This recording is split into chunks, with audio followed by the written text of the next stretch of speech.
In this video, we will guide you through the process of flashing the Home Assistant image onto the CM4Stack, helping you set up your very own smart home control center.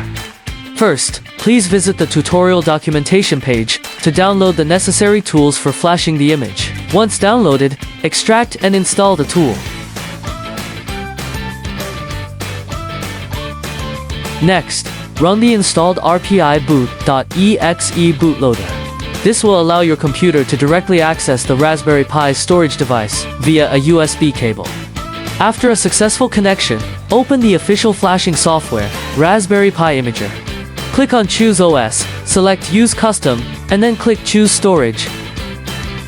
Next, configure the wireless local area network by entering your Wi-Fi name and password.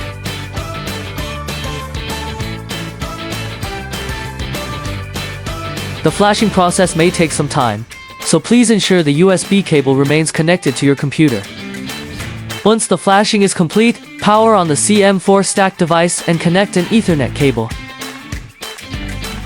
After the device boots up, enter the device's IP address in your browser, followed by port number 8123.